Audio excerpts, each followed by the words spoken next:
Ya, kita jumpa lagi ya. Barusan buronan bertahun-tahun, belasan tahun ditangkap ya, Joko Chandra.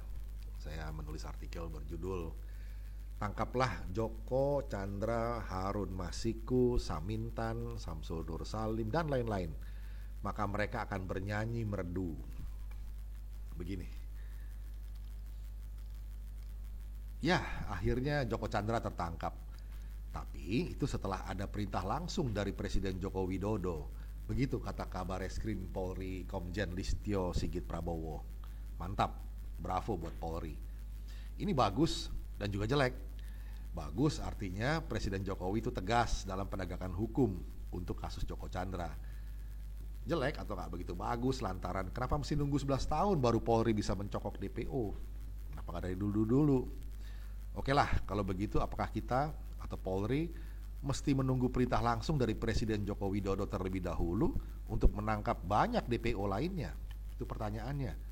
Kalau tidak salah masih ada Honggo untuk kasus TPPI, ada Harun Masiku yang orang PDIP, ada Samintan, ada Samsul Nur Salim dan beberapa nama lain yang bisa dilihat di laman resmi KPK RI. Ditambah lagi daftar DPO di kepolisian dan kejaksaan. Di Hendra Raharja, itu kasus BLBI Bank Harapan Sentosa dulu, yang tidak jelas sampai sekarang.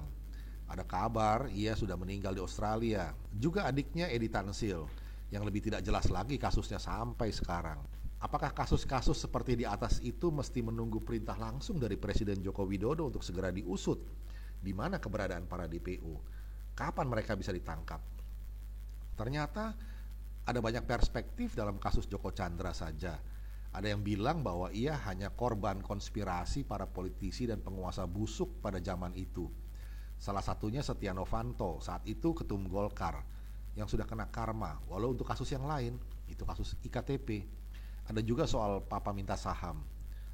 Lalu kalau Joko Chandra bernyanyi dalam kasus EGP atau PT Era Giat Prima untuk soal cesi Bank Bali, apakah Setia Novanto bakalan tertimpa kasus baru lagi? Itu pertanyaannya. Dan apakah para konspirator lainnya yang telah disebut oleh Joko Chandra juga bisa terseret?